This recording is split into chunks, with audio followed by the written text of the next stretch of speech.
Institution தேடி இங்கே தமிழ்நாட்டிலே நம்பர் ஒன்றில் இருக்கிற டேப்னு தெரிஞ்சுக்கிட்டேன். ஏன் கவர்மெண்ட் வேலைக்கு போங்க அப்படின்னு சொன்னான்.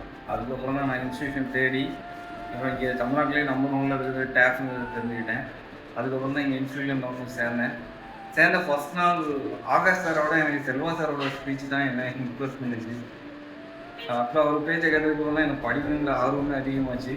இப்போல்லாம் இங்கே சின்ன பசங்களாக இருக்கிறதுனால என்னால் போட்டி போட முடியாதுன்னு நினச்சிட்டு நான் ஒரு 7 எக்ஸாம் கட் பண்ணிட்டேன். அதுக்கப்புறம் தம்பி திவாகர் தான் இங்கே வந்து எழுதுங்க அப்படின்னு சொன்னாங்க. இப்போ ஒரு எழுத ஆரம்பித்தேன்.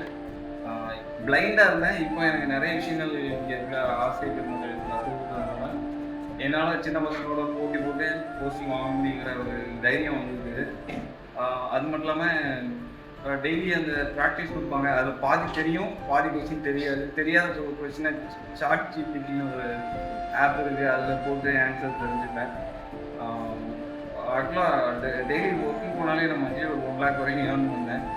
அதை விட எனக்கு இப்போ 2 weeks மேலே அதிகமாக அந்த கவர்மெண்ட் ஜாப்பில் அதிக ஆர்வத்தை ஏற்படுத்துனது வந்து டேப் அகாடமி தான்.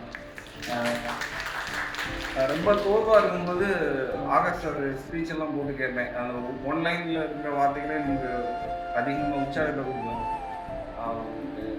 எனக்கு அதிகமாக மறந்து போயிடும். ஆன்சர் தெரியும், ஆனால் இப்போ அது வாங்குற மாதிரி குழப்பமாயிடும்.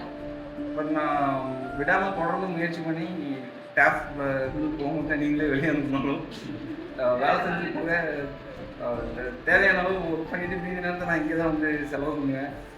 சட்டம் பாதி கிளாஸில் வந்து பாதி கிளாஸ்லாம் போயிருக்கேன். நம்ம அட்மின் சத்தம் போட வரோன்னு நினச்சிட்டு யோசிச்சு வருவேன்.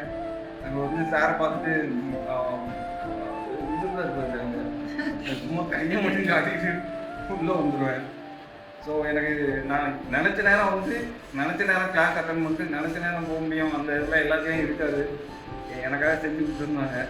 அதுக்காக நான் நன்றி தெரிவிச்சுக்கிறேன். அப்புறம் ஒரு தடவை கார்த்திக் சார்கிட்ட கூட ஒரு வாட்டி எக்ஸ்கியூஸ் மெசேஜ் அனுப்பியிருந்தேன். படிக்கிறதுக்கு 9,000ங்கிறது ரொம்ப கம்மியான அமௌண்ட் தான். அதாவது நான் செலவு பண்ணி படிக்கிறேன்னு எனக்கு தெரியல, ஆனால் டேப்ல செலவு பண்ணி படிக்கிற மாதிரி எனக்கு ஒரு ஃபீல் இருக்குது. ஏன்னா அவங்க கொடுக்குற கொஸ்டின்ஸு அவங்க ஒர்க் பண்ணுற பார்க்கும்போது 9,000லாம் எனக்கு ஒன்றுமே அது ஒரு அமௌண்ட்டாகவே தெரியணும். நான் நிறைய வாட்டி வந்துங்க நாம ஃபீஸ் கட்டி படிக்கிறோமோ இல்லை இவங்க ஃபீஸ் கட்டி நம்ம படிக்க வைக்கிறாங்களா, அந்த மாதிரி ஒரு தாட்லாம் வந்துருக்கு. இப்போ ஃபீஸ் இவ்வளோ கம்மியான ப்ரைஸில் இந்த ஆப்பர்ச்சுனிட்டி கிடைக்குது. ஸோ அதை நான் நல்லா பயன்படுத்தி மேலே வளர்றதுக்கு என்ன உண்டோ அதெல்லாம் செய்வேன். Thank you sir.